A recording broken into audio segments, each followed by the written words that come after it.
जय हिंद दोस्तों, मैं रवीश कुमार अपने YouTube channel Bihar board by Ravish में स्वागत करता हूं। दोस्तों, हमारे द्वारा बनाया गया पहला वीडियो जिसमें हम लोगों ने प्रकाश चैप्टर में दर्पण के बारे में अध्ययन किए थे। दोस्तों, उस दर्पण में हम लोग समतल दर्पण के बारे में अध्ययन करना प्रारंभ किए थे। समतल दर्पण में हम लोग ने पार्ट 1 में 7 फैक्ट को देखे थे, जबकि पार्ट 2 में हम लोग आज उससे आगे पढ़ेंगे। तो दोस्तों, पढ़ाई प्रारंभ करते हैं। तो दोस्तों, हम लोगों ने पढ़ा था समतल दर्पण। समतल दर्पण जो होता है,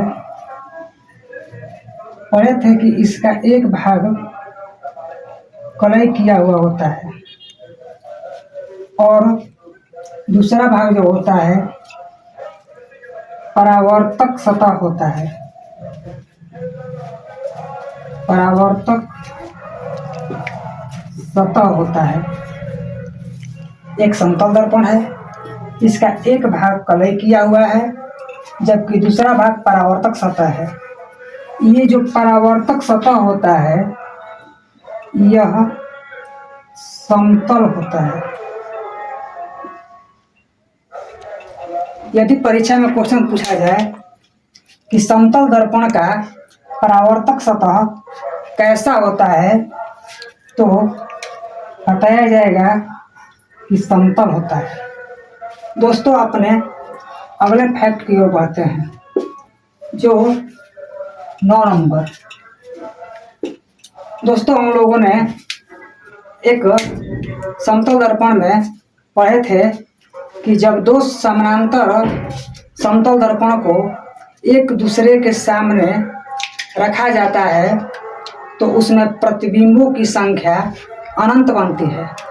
लेकिन हम लोग यदि समतल दर्पण में अलग अलग कोण पर दो समतल दर्पण को रखते हैं तो उस स्थिति में अलग अलग एंगल पर प्रतिबिंबों की संख्या अलग अलग होती है। जैसे यदि कोण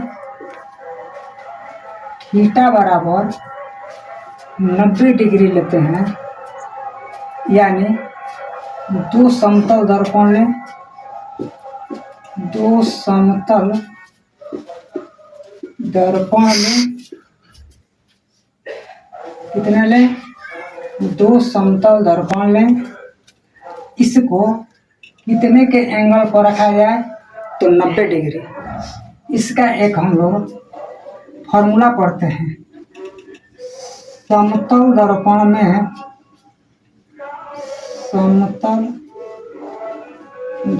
में बना प्रतिबिंबों की संख्या बराबर। हम लोग के लिए यदि दो समतल दर्पण दिया हो और उसे किसी एंगल पर रखा जाए तो उस स्थिति में हम लोग को इसे 360/थीटा कर प्रतिबिंबों की संख्या ज्ञात कर सकते हैं। जैसे कि यहाँ पर हम लोग 90 डिग्री पर रखे हैं तो इसका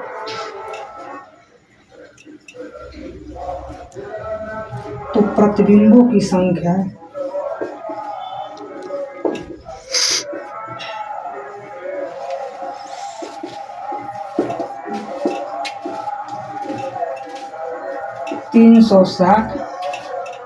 बटा में थीटा का मान हम लोग यहाँ 90 डिग्री लेंगे।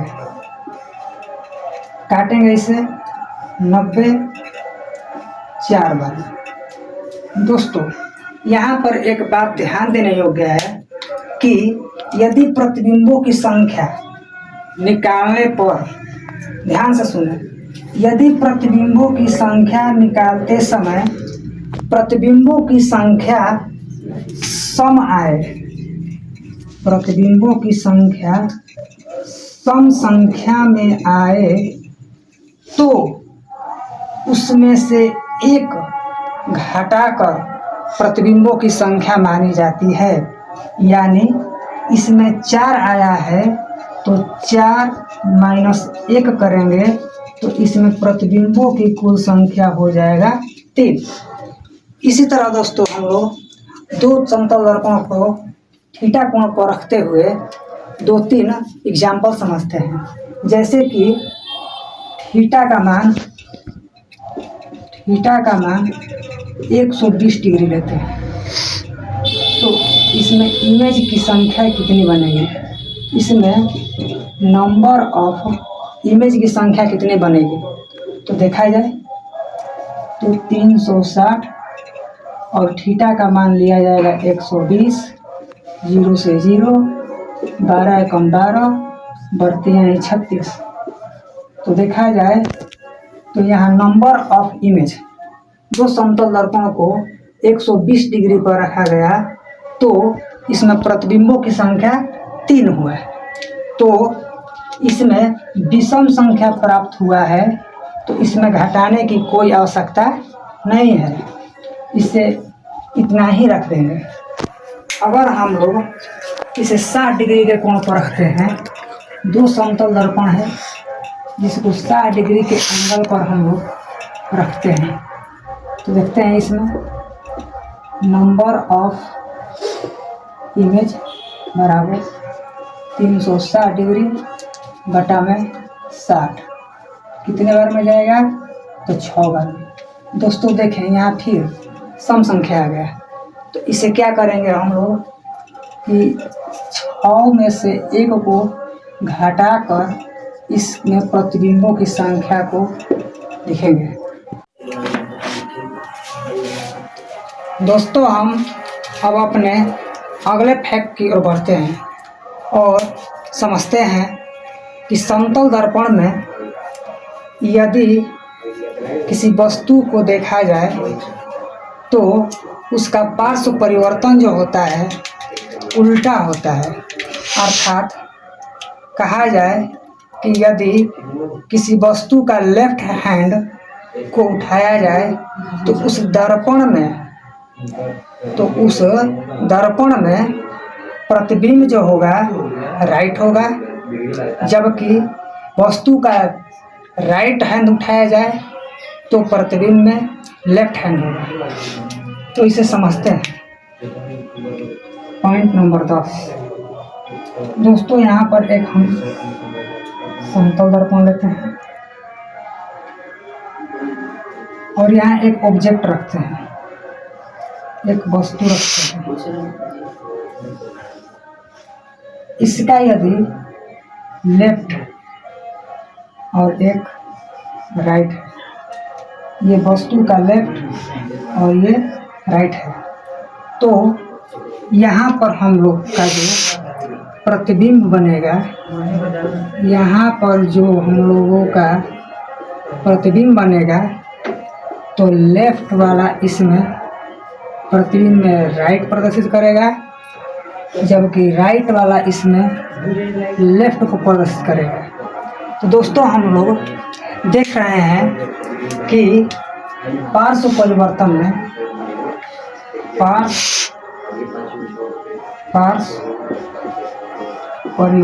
में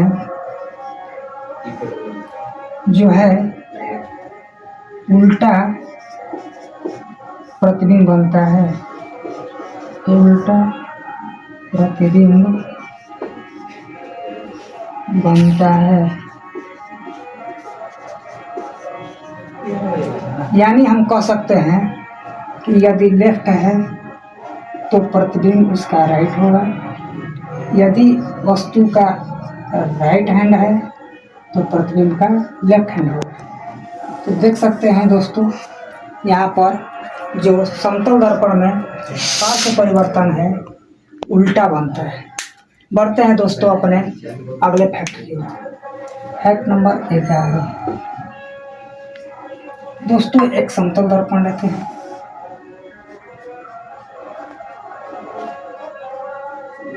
समतल दर्पण में यदि किसी वस्तु को समतल दर्पण में यदि किसी वस्तु को दर्पण के सामने गति कराया जाए, ध्यान से सुनना, यदि एक समतल दर्पण लेते हैं और उसमें किसी वस्तु को भी वेग से गति कराते हैं, यानी कह सकते हैं कि किसी भी वेग से गति कराते हैं, तो उस दर्पण में वस्तु का जो प्रतिबिंब की गति होगी वह दुगनी हो जाती है। समझते हैं इसे हम। तो दोस्तों, एक वस्तु लेते हैं और यह वस्तु जो है ये दर्पण हुआ।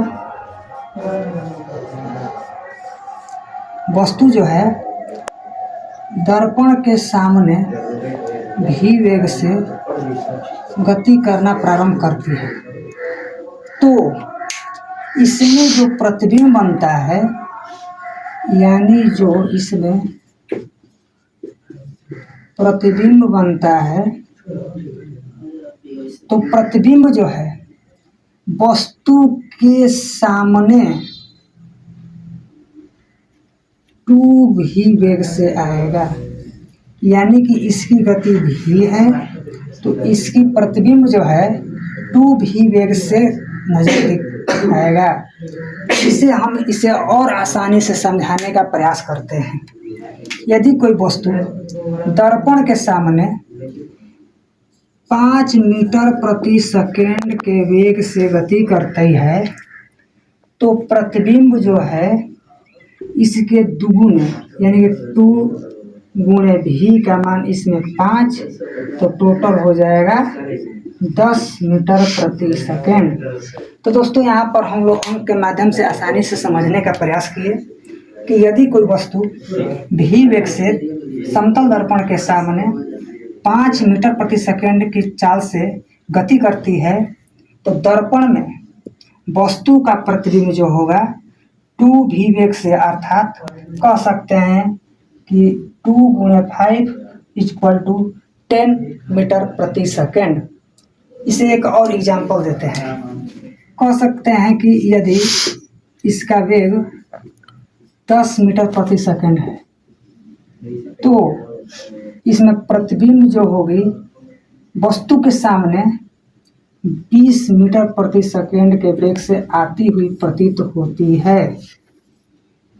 तो दोस्तों, हम लोगों ने गति के बारे में समतल दर्पण में पढ़े।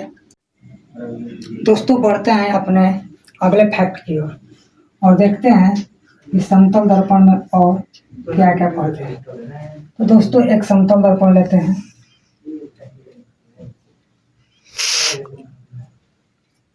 दोस्तों, यदि हम समतल दर्पण को थीटा कोण से घुमा दें, यानी किसी एंगल पर उसे घुमा दिया जाए या कहीं भी झुका दिया जाए, तो उसमें प्रतिबिंब जो है वह 2 थीटा कोण से घूम जाती है।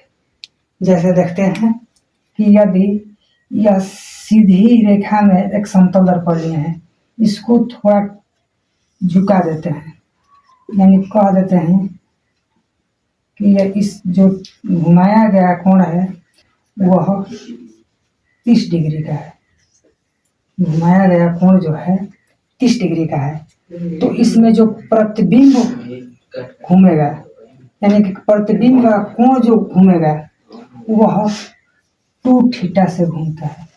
यानी कि यदि हम समतल दर्पण को 30 डिग्री के एंगल पर घुमा दें, तो इसमें जो प्रतिबिंब है वह 2 थीटा से घूमता है।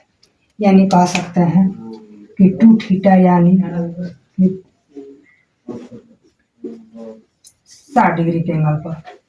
यानी कि यदि हम समतल दर्पण को थीटा कोण से घुमा देते हैं, तो उसका प्रतिबिंब 2 थीटा कोण से घूम जाती है। देख सकते हैं कि हम इसे 30 डिग्री के एंगल पर घुमाए हैं, तो इसमें प्रतिबिंब, यानी कि कह सकते हैं कि इसमें जो इमेज घूमेगा वो कितने डिग्री से घूमेगा, तो 60 डिग्री से घूमेगा। यदि हम इसे थीटा 40 डिग्री के एंगल पर घुमाएं तो 2 थीटा से इसका इमेज घूमेगा, यानी कह सकते हैं कि 2 इंटू 40 डिग्री यानी कि 80 डिग्री पर इसमें प्रतिबिंब घूमेगा। बढ़ते हैं दोस्तों अपने अगले फैक्ट की ओर। देखते हैं, हम लोगों ने देखा है कि समतल दर्पण में एक भाग जो है कलई किया हुआ होता है। तो दोस्तों ये समझने का प्रयास करते हैं कि समतल दर्पण में यदि एक भाग कलई किया हुआ है तो इसे किस पदार्थ में रखा जाएगा। हम पूछते हैं कि इसे पारदर्शी कहा जाएगा, इसे पारदर्शी कहा जाएगा, कि इसे पारभासी कहा जाएगा, कि इसे अर्ध पारदर्शी कहा जाएगा। अर्ध पारदर्शी कहा जाएगा। तो दोस्तों जिसका एक भाग कलई किया हुआ आता है उसे हम लोग अपारदर्शी में लेते हैं। अपारदर्शी यानी कि यह अपारदर्शी में लेते हैं, यानी कह सकते हैं कि यह जो समतल दर्पण है वो अपारदर्शी सतह से बना हुआ है और ये दो जो हैं पारभासी और अर्ध पारदर्शी, इसे एक ही नाम से जाना जाता है।